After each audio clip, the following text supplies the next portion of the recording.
সেই প্রশ্ন আসলো, এখন সেই উসামা বাহিনী কি হবে? তারা কি যুদ্ধে যাবে কি যাবে না? যুদ্ধে যাবে কি যাবে না? এমন সময় চতুর্দিক থেকে সংবাদ আসতে লাগলো, রোম সম্রাট, পারস্য সম্রাট তারা পরিকল্পনা করতেছে যে মুসলমানদের যে উত্থান শুরু হয়েছে, সেই মুসলমানদের নবী মারা গিয়েছেন, ইন্তেকাল করেছেন। এখন মুসলমানরা দুর্বল অবস্থায় আছে, নেতৃত্বহীন অবস্থায় আছে, ভগ্ন হৃদয়। এখন তাদের এই দুর্বলতার সময়ে যদি আক্রমণ করা যায়, মুসলমানদের প্রাণ কেন্দ্র মদিনা দখল করা যাবে। এই জন্য সেই রোমান সম্রাট মদিনার উপর আক্রমণ করার পরিকল্পনা করতেছিল। পৃথিবীর বিভিন্ন বড় বড় শাসকরা মদিনার উপর হামলা করবে, এই ধরনের পরিবেশ তৈরি হয়ে আছে।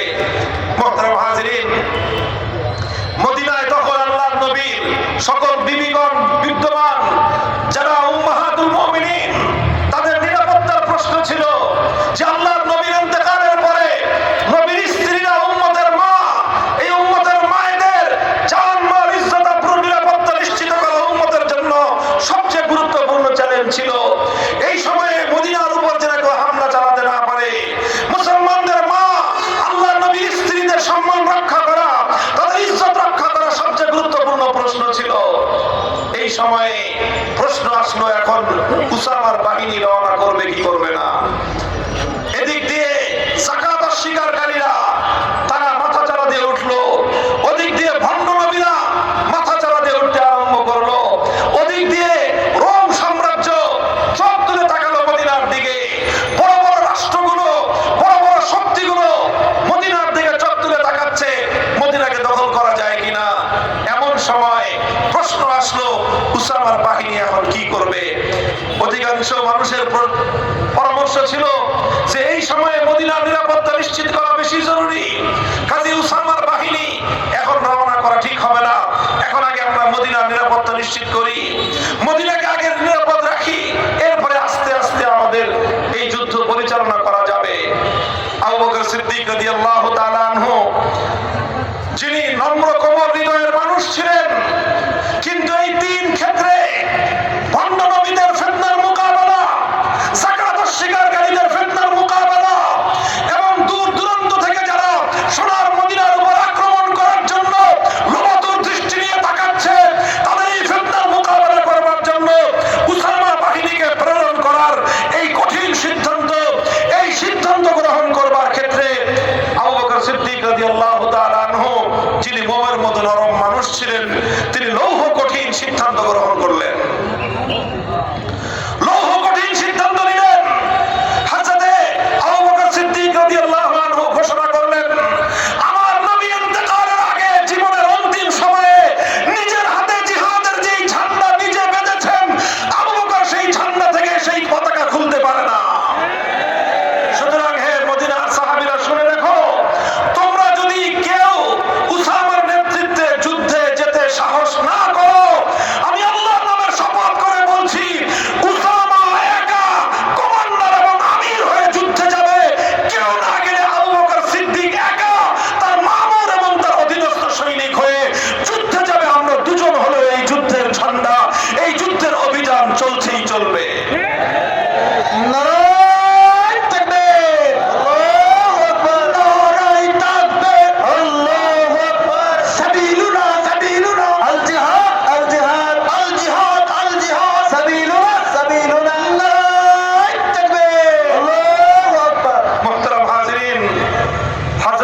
সিদ্দিক রাদিয়াল্লাহু তাআলা আনহুর এই দৃঢ়তা, ওনার এই কঠোর মনোভাবের কারণে শেষ পর্যন্ত সিদ্ধান্ত হলো, ঠিক আছে, নবীজি নিজ হাতে জিহাদের যেই পতাকা তৈরি করেছেন, নবীজি নিজ হাতে জীবনের অন্তিম সময়ে জিহাদের যেই ঝান্ডা বেঁধেছেন, সেই ঝান্ডা খোলা হবে না, সেই বাহিনী যুদ্ধের জন্য রওনা হবে।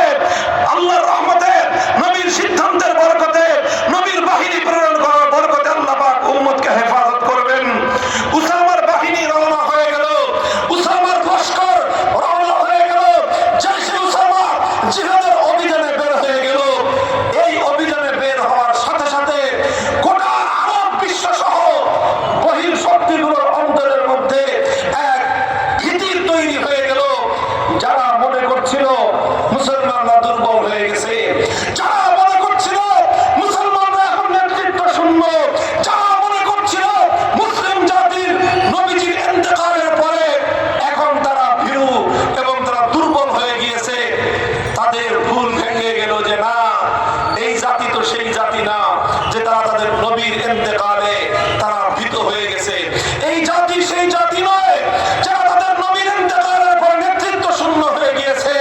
এই জাতি তো সেই জাতি নয় যারা তারা নবীর ইন্তেকালের পরে সিদ্ধান্ত নিতে দুর্বলতার পরিচয় দেয়। এই জাতি তো সেই জাতি নয়।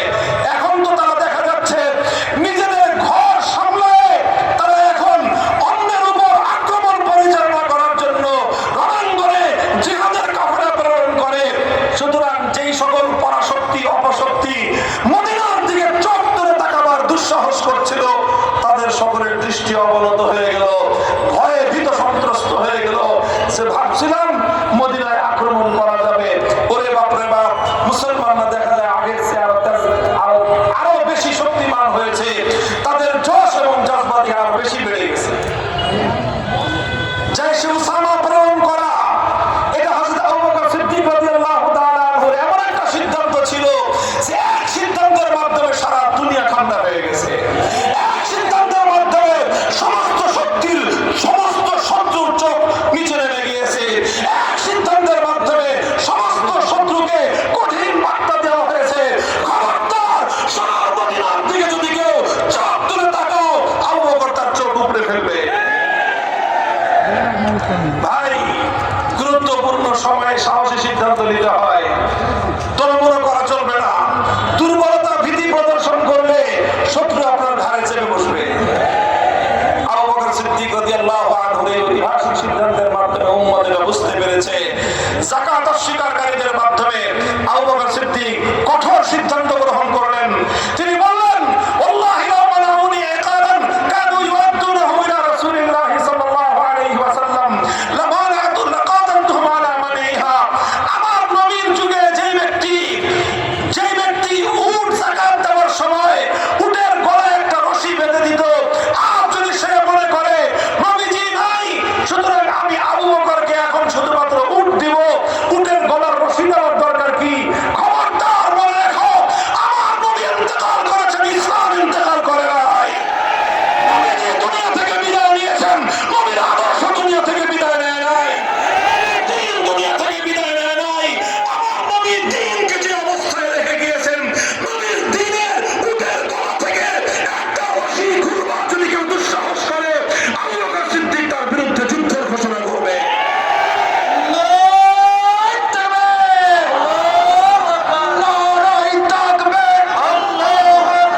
ইসলামের শত্রুরা হুঁশিয়ার সাবধান, হুঁশিয়ার সাবধান, ইসলামের শত্রুরা বিপ্লব, বিপ্লব, ইসলামী বিপ্লব, ইসলামী বিপ্লব, বিপ্লব, বিপ্লব। তিনি যাকাত অস্বীকারীদের বিরুদ্ধে কঠোর হস্তে ফিতনা দমন করলেন। যাকাত অস্বীকারের ফিতনা নির্মূল হয়ে গেল। তিনি যদি সেদিন যাকাত অস্বীকারীদের ফিতনা যারা করেছিল, এই অস্বীকারীদের সাথে যদি তিনি নমনীয়তার কৌশল অবলম্বন করতেন, কিছুদিন পরে কিছু একদল গ্রুপ হজ অস্বীকার করত, এর কিছুদিন পরে আরেক দল গ্রুপ রোজাকে অস্বীকার করত, এরপর আরেক দল গ্রুপ তারা নামাজ অস্বীকার করত।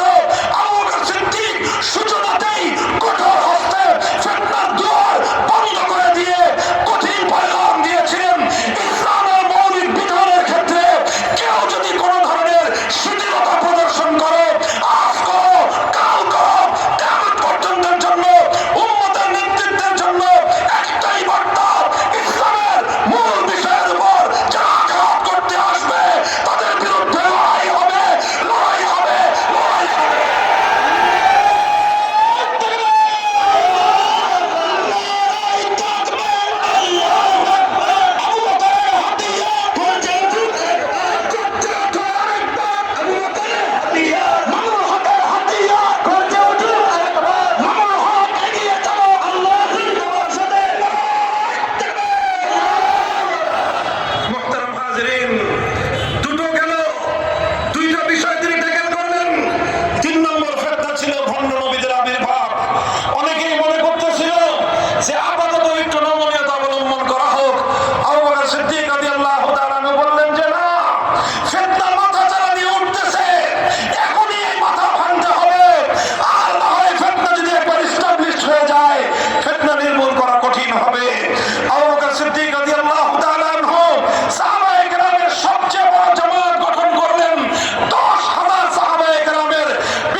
ইসলাম মরে না। তিনি জাকাত অস্বীকারীদেরকে বার্তা দিলেন যে আমাদের যত কঠিন দিন আসুক না কেন, আমরা ইসলামের মৌলিক প্রশ্নে এক চুল পরিমাণ ছাড় দিতে প্রস্তুত না। মনে রাখবেন, অনেকেই আমাদের সঙ্গে নানা রকম আলাপ করেন, অনেক রকম গল্প করেন, অনেকে আমাদেরকে নানা রকম নসিহত করেন, বলেন যে এই সময়টা বেশি ভালো না, এখন এইটার সময়, এখন ওইটার সময়। ইসলামের মৌলিক প্রশ্নে, ইসলামের বিধিবিধানের প্রশ্নে, ইসলামের যে সকল গুরুত্বপূর্ণ বিধান, সেই সকল বিধানের ক্ষেত্র নিয়ে এখন অতটা বাড়াবাড়ি করা সমীচীন নয়। মনে রেখেন, আমাদের কাছে আল্লাহর নবীর জিন্দেগীর সিরাতুন নবীর আদর্শ আছে, আমাদের কাছে খুলাফায়ে রাশিদিনের আদর্শ আছে। আমরা শুধুমাত্র নবী করিম সাল্লাল্লাহু আলাইহি ওয়াসাল্লামের সিরাত, খুলাফায়ে রাশিদিনের খেলাফতের রাশিদের আদর্শ, সাহাবায়ে কেরামের আদর্শ এবং নমুনা, সাহাবায়ে কেরামের আদর্শ আর নমুনা নিয়ে আমরা রাজনীতি করি, আমরা জিহাদ করি, আমরা সমাজ পরিচালনা করি, আমরা রাষ্ট্র চালাই, সব কিছু করি। জীবনের কোন ক্ষেত্রে সিরাতুন নবীর আদর্শ থেকে, জীবনের কোন ক্ষেত্রে সাহাবায়ে কেরামের নমুনা থেকে আমরা সরে যেতে একটু পরিমাণ আমরা প্রস্তুত না। আমাদেরকে যারা ডিল করবেন, আমাদের সাথে যারা কাজ করবেন, আমাদের মূলনীতিগুলো ভালো করে অধ্যয়ন করে আসবেন। আমরা কোথায় ছাড় দিতে পারবো, কোথায় ছাড় দিতে পারবো না, কথা বলে ঠিক না বেঠিক? মুহতারাম হাজিরিন, আবু বকর সিদ্দিক রাদিয়াল্লাহু তাআলা আনহু তিনটি কঠোর সিদ্ধান্ত গ্রহণ করলেন। ঐতিহাসিকরা বলেন যে আবু বকর সিদ্দিক রাদিয়াল্লাহু তাআলা আনহু পুরো উম্মত তার কাছে ঋণী, পুরো উম্মতে মুহাম্মাদিয়া সিদ্দিক আকবরের কাছে ঋণী। কারণ তিনি যদি সেই যথাসময়ে তিনটি সিদ্ধান্ত তিনি যদি দৃঢ়তার সাথে গ্রহণ করতে না পারতেন, হয়তো ইসলামের ইতিহাস ভিন্নভাবে রচিত হতো। ইসলামের ইতিহাসের মধ্যে হয়তো আরো অনেক দুঃখজনক অনেক পর্ব যুক্ত হয়ে যেত। আল্লাহ পাক রব্বুল আলামিন সিদ্দিক আকবরের কবরকে জান্নাতুল ফেরদাউসের রহমতের দ্বারা ভরে দেন। আল্লাহ পাক ওনাকে আরো বেশি সম্মানিত এবং মর্যাদা দান করুন। কিয়ামত পর্যন্ত উম্মতে মুহাম্মাদিয়ার জন্য তিনি এই সকল বিষয়গুলোর ফিতনার দরজাকে এমন ভাবে তিনি নির্মূল করে গিয়েছেন, উম্মত এই ফিতনাগুলোতে কি করতে হবে, করণীয়টা কি, তার চূড়ান্ত এবং চমৎকার আদর্শ আবু বকর সিদ্দিকের কাছ থেকে পেয়ে গিয়েছে। আজ আমরা বলতে চাই, আমাদের সামনে যত কঠিন পরিস্থিতি হোক না কেন, আমরা যত কঠিন অবস্থার সম্মুখীন হই না কেন, আন্তর্জাতিক শক্তি আমাদের ব্যাপারে যতই নাক গলাবার চেষ্টা করুক না কেন, যত শক্তি আমার দেশের অভ্যন্তরীণ বিষয় নিয়ে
আমাদের ইতিহাস পড়ো।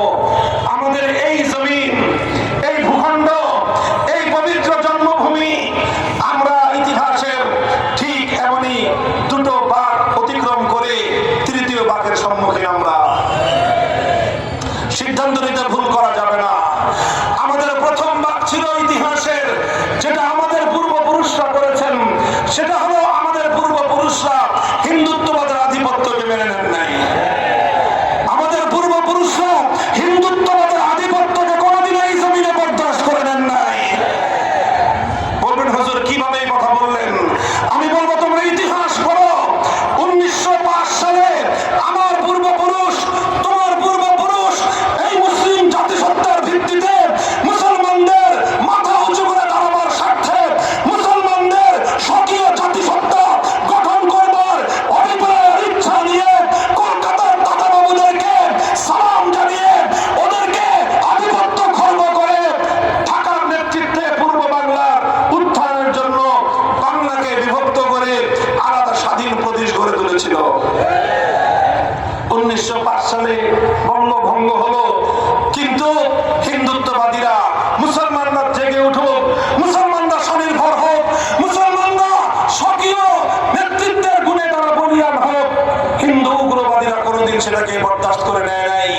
এই রবীন্দ্রনাথ ঠাকুর সহ সাম্প্রদায়িক উগ্র জঙ্গিবাদী গোষ্ঠী তারা সহিংস আন্দোলনের মধ্য দিয়ে মুসলমানদের উত্থানকে ঠেকিয়ে দেওয়ার চেষ্টা করেছিল। বঙ্গভঙ্গ রব বলা হয় এটাকে। একবার আমরা বঙ্গভঙ্গ করলাম, এরপরে রবীন্দ্রনাথ গান গাইল, ওমা তোর বদন খানি মলিন হলে মরি হায় হায় রে। অর্থাৎ বাংলা ভাগ হয়ে গেলে রবীন্দ্রনাথ আত্মচিৎকার শুরু করে। বাংলা ভাগ হয়ে মুসলমানরা যদি হিন্দুদের সঙ্গে পাল্লা দিয়ে আগে বাড়তে থাকে, রবীন্দ্রনাথের কলিজায় আগুন ধরে যায়।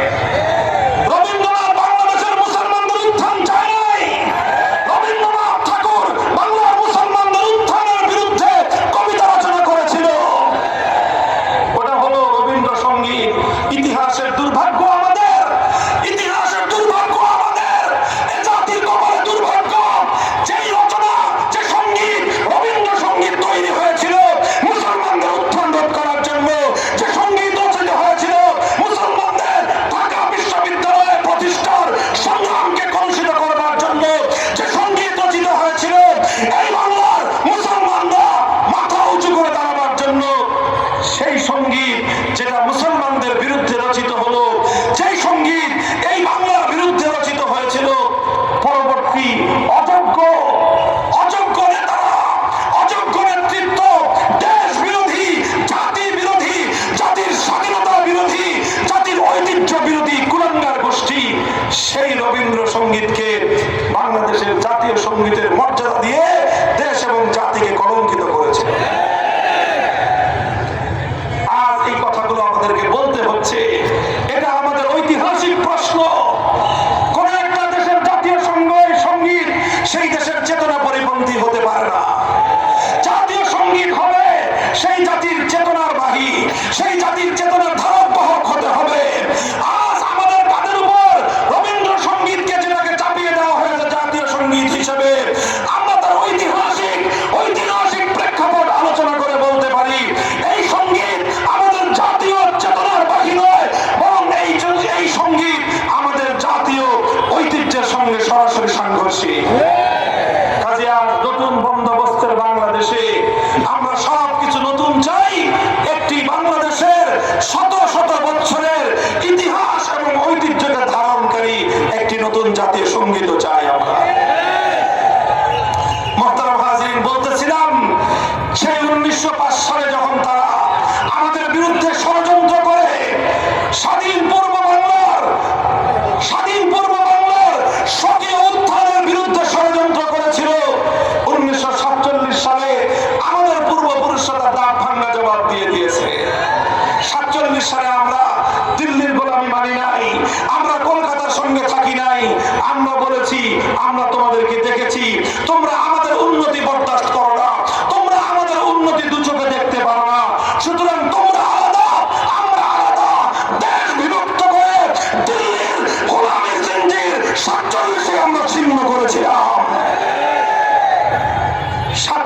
বাংলাদেশের পরাজিত দিল্লি আবার চেষ্টা করেছিল তার সেবাদাসদের কাঁধের উপর ভর করে আমার স্বাধীন বাংলাকে আবার গোলামীর জিঞ্জিরে আবদ্ধ করতে। কথা বলেন ঠিক না ঠিক?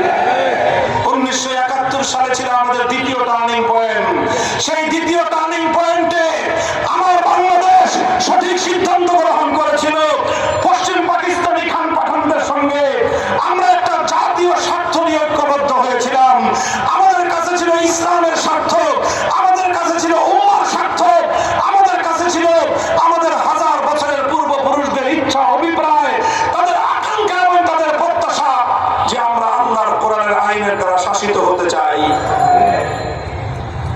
এই আশা আকাঙ্ক্ষা নিয়ে 47-এ পাকিস্তানের সঙ্গে আমরা যোগ দিয়েছিলাম। 24 বছর পর্যন্ত পাক হানাদার বাহিনী, পশ্চিম পাকিস্তানি স্বৈর শাসকরা আমাদের সঙ্গে কোনোদিন ভ্রাতৃত্বের আচরণ করে নাই। আমাদের সঙ্গে বারবার ওরা প্রভুত্বের আচরণ করতে চেয়েছে। ওরা আমাদেরকে ইসলামী নিজাম দেয় নাই, ওরা আমাদেরকে আল্লাহর কোরআনের শাসন দেয় নাই। ওরা কোরআনের শাসন কায়েম করবার প্রতিশ্রুতি দিয়ে পাকিস্তান কায়েম করবার পর 24 বছর পর্যন্ত গাদ্দারি আর বিশ্বাসঘাতকতা করেছে। ইতিহাসের সঠিক মুহূর্তে এসে বীর বাঙালি জাতি 71-এ মুক্তিযুদ্ধের সিদ্ধান্ত নিয়েছিল। এটা ছিল বাংলাদেশের বাক বদলকারী দ্বিতীয় ইতিহাস। মুহতারাম হাজিরিন, 71 এবং 47 দুটি বাক বদলের সঠিক সিদ্ধান্তের পর আমরা এসে আবার ইতিহাসের এক করুণ সন্ধিক্ষণে পড়ে গিয়েছিলাম। 2009 সালে বাংলাদেশের ক্ষমতার মসনদে একটা সরকার অধিষ্ঠিত হয়েছিল। সেই সরকার বাংলার মানুষের স্বার্থের জন্য প্রতিষ্ঠিত হয় নাই। সেই সরকার এদেশের ইসলাম রক্ষার জন্য প্রতিষ্ঠিত হয় নাই। যেই সরকার এদেশের উন্নতির জন্য প্রতিষ্ঠিত হয়েছিল না, যে সরকার প্রতিষ্ঠিত হয়েছিল এই দেশটাকে আরেকটা দেশের করদ রাজ্যে পরিণত করবার জন্য, যেই সরকার প্রতিষ্ঠিত হয়েছিল আমার বাংলাদেশের অর্থনীতির ভিত ধ্বংস করে দিয়ে আরেকটি দেশের হাতে আমার দেশের অর্থনীতির বাণিজ্য তুলে দেওয়ার জন্য। আর আমার দেশের ঐতিহ্য, ইসলামের গৌরব ধ্বংস করাই ছিল তার নীল নকশা। আর এবং আমাদেরকে ধ্বংস করা, ওলামায়ে কেরামের নেতৃত্বকে ধ্বংস করাই ছিল তাদের প্রধান লক্ষ্য। এরপরে আমরা 15 বছর পর্যন্ত তাদের বিরুদ্ধে লড়াই করলাম। এই লড়াইয়ে সবচেয়ে বেশি রক্ত দিয়েছে যারা, তারা হলো শাপলা চত্বরের বীর যোদ্ধারা। এই লড়াইয়ে সর্বপ্রথম জীবন দিয়েছে যারা, তারা হলো শাপলা চত্বরের যোদ্ধারা। এই লড়াইয়ে সর্বপ্রথম মোকাবেলায় বুক চিতিয়ে দাঁড়িয়ে গিয়েছিল যারা, তারা হলো আল্লামা আহমদ শফী, তারাই হলো আল্লামা জুনায়েদ বাবুনগরীরা। মুহতারাম হাজিরিন, আমরা বারবার তাদের বিরুদ্ধে রুখে দাঁড়িয়েছি। 2013-তে রক্ত দিয়েছি আমরা, 2021-এ জীবন দিয়েছি আমরা, কারাবরণ করেছি আমরা, নির্যাতিত হয়েছি আমরা, লাঞ্ছিত হয়েছি আমরা। এরপরে গিয়ে 2024-এর জুলাই বিপ্লবের পাটাতন তৈরি হয়েছে। এরপর জুলাইয়ের বিপ্লব আসলো, স্কুল থেকে আমার ছেলেরা বের হয়ে আসলো, কলেজ থেকে আমার সন্তানরা বের হয়ে আসলো, ইউনিভার্সিটি থেকে আমাদের ভাইয়েরা বের হয়ে আসলো, আলিয়া মাদ্রাসার ছাত্ররা নামলো, আমার কওমি মাদ্রাসার লক্ষ লক্ষ ছাত্র চার দেয়ালের বাইরে এলো, আযান দিল, জাতিকে মুক্ত করার আযান। তারা আযান দিল এই জাতিকে দাসত্বের শৃঙ্খল থেকে স্বাধীনতা দান করবার আযান। হাতে হাত রাখলো 4 কোটি ছাত্র জনতা। সকল বিভেদের দেয়ালগুলো তারা ভেঙে গুড়িয়ে দিল, সকল বিভেদের দেয়ালগুলো তারা ভেঙে গুড়িয়ে দিয়ে দিল। পাশ্চাত্যবাদী ভারতীয় দালাল সংস্কৃতির মাধ্যমে বাংলাদেশের ছাত্র জনতার মধ্যে যেই বিভেদের দেয়াল তৈরি করা হয়েছিল, যেই নিজেদের মধ্যে যেই সকল বিভেদ তৈরি করা হয়েছিল, 24-এর জুলাই বিপ্লবের সবচেয়ে বড় সিগনিফিকেন্ট অর্জন হলো সমস্ত বিভেদের দেয়াল ভেঙে সব ছাত্ররা হাতে হাত রেখে দেশের জন্য, মাতৃভূমির জন্য, আজাদির জন্য, ভারতীয় আধিপত্যবাদের মোকাবেলা করবার জন্য যুদ্ধের প্রস্তুতি নিয়ে তারা মাঠে নেমে গিয়েছিল। আল্লাহ পাক আমাদেরকে বিজয় দান করেছেন, তবে সেই বিজয়ের পর্ব এখনো শেষ হয় নাই। জুলাই যুদ্ধ এখনো শেষ হয়নি। আবু সাঈদ মুগ্ধ,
গল্পের কথা। বাংলাদেশের আর কোন রাষ্ট্রীয় গল্পে, বাংলার আর কোন রাষ্ট্রীয় ইতিহাসের মধ্যে নবী প্রেমিক ইসলামী জনতার আত্মত্যাগ এবং কোরবানিকে স্বীকৃতি দেওয়া হয় নাই। আমাদের অনেক বঞ্চনা, আমাদের অনেক দুঃখ, অনেক বঞ্চনার ইতিহাস রয়েছে। এবার সেই সকল বঞ্চনা এবং দুঃখ ঘুচানোর সময় এসেছে। জুলাই সনদের মধ্যে 2013 সালের শাপলা চত্বরের দুঃখ কথা আছে। মোহতারাম হাজরিন, সর্বশেষ জুলাই সনদের মধ্যে 2024-এর জুলাই বিপ্লবে আমাদের সকলের সম্মিলিত অংশগ্রহণের কথা রয়েছে। সুতরাং আমি মনে করি জুলাই সনদ বাস্তবায়নের মধ্য দিয়ে শাপলা চত্বরকে স্বীকৃতি প্রদান করা হয়। জুলাই সনদ বাস্তবায়নের মধ্য দিয়ে 1947 সালের দেশ বিভাগের মূল সূত্রকে আবার স্মরণ করিয়ে দেওয়া হয়।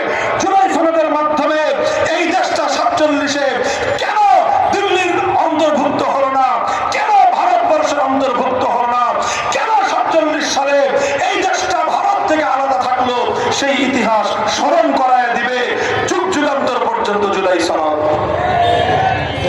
মোহতারাম হাজরিন, জুলাই সনদ বাস্তবায়িত হলেই আমাদের যুদ্ধ শেষ হয়ে যাবে না, বরং জুলাই সনদ বাস্তবায়িত হলে আমরা যেটা আশা করছি সেটা হলো আগামীর দিনে আমাদের জন্য এটা হুদায়বিয়ার সন্ধির মতো একটা ভিত্তি হয়ে থাকবে। হুদায়বিয়ার সন্ধি যেভাবে মুসলমানদের জন্য মক্কা বিজয়ের দুয়ার উন্মুক্ত করে দিয়েছিল, জুলাই সনদের বাস্তবায়ন বাংলার মাটিতে ইসলামী বিপ্লবের দুয়ার খুলে দিবে, ইসলামী বিপ্লবের দুয়ার খুলে দিবে ইনশাআল্লাহ।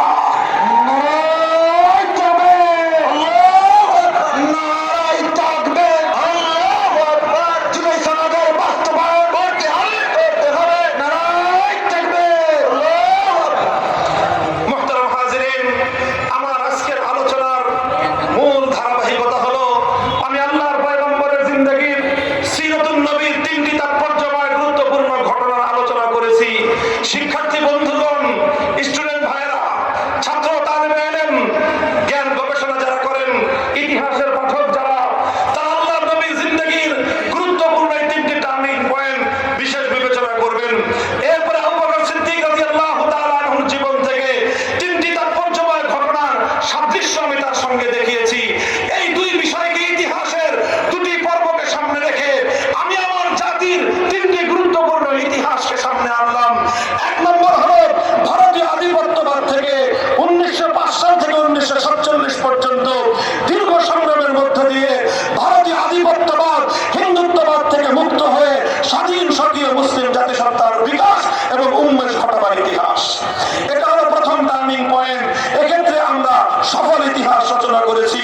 দ্বিতীয় ছিল 1971-এর মহান মুক্তিযুদ্ধ, যার মাধ্যমে আমরা বার্তা দিয়েছি শুধু মুসলমানের নামধারী হলেই চলবে না, শুধু ইসলামের নাম ধারণ করলেই চলবে না, যারা আল্লাহর কোরআনের শাসন কায়েম করবার স্বপ্ন দেখিয়ে, যারা আল্লাহর কোরআনের শাসন ব্যবস্থা উপহার দেওয়ার ওয়াদা এবং অঙ্গীকার করে কোরআনের শাসন কায়েম করে না, তারা আমাদের দৃষ্টিতে জাতীয় গাদ্দার, জাতীয় বেঈমান। আমার পরিষ্কার বার্তা, আগামী দিনে আমার এই বাংলার মাটিতে কোরআনের শাসন কায়েম করবার প্রতিশ্রুতি দিয়ে এমন কেউ যদি আমার পিছু টান দেওয়ার চেষ্টা করে, আমরা তাকেও পরাজিত পাক হানাদার বাহিনীর মতো জাতীয় গাদ্দার বলতে আমাদের বুক এতটুকু কেঁপে উঠবে না। কথা পরিষ্কার। এটা ছিল আমাদের ইতিহাসের 2 নম্বর বাকবদল, 2 নম্বর টার্নিং পয়েন্ট। আর 3 নম্বর টার্নিং পয়েন্টে এখন আমরা অবস্থান করতেছি, যার গুরুত্বপূর্ণ একটা পর্ব সমাপ্ত হয়েছে, আর চূড়ান্ত পর্বটা আমাদের সামনে আছে। সেই চূড়ান্ত পর্বের ইতিহাস আমি বলে যাই, সেই চূড়ান্ত পর্বের চেতনার কথা আমি তোমাদেরকে বলে যাই, সেই চূড়ান্ত পর্বের প্রস্তুতির কথা আমি তোমাদেরকে বলে যাই। আমাদের চূড়ান্ত পর্বের প্রস্তুতি হলো এটাই যে আমরা শাপলা চত্বরের ইতিহাস আগামীর বাংলায় প্রতিধ্বনিত হতে চাই। আমরা শাপলা চত্বরের ইতিহাস আগামীর বাংলাদেশ বিনির্মাণের ক্ষেত্রে সেই ইতিহাসের চর্চা দেখতে চাই। কথা বলেন ঠিক না বেঠিক? সুতরাং আগামী বাংলাদেশে নবীর দুশ্মনী করবার কোনো স্কোপ থাকতে পারে না। আগামী বাংলাদেশে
আধিপত্যবাদী শক্তি, স্থানীয় সকল আধিপত্যবাদী শক্তির কবর রচিত হয়ে সেই কবরের উপর ইসলামের হেলালি নিশান উদ্দিন হওয়ার দিন সমাগত।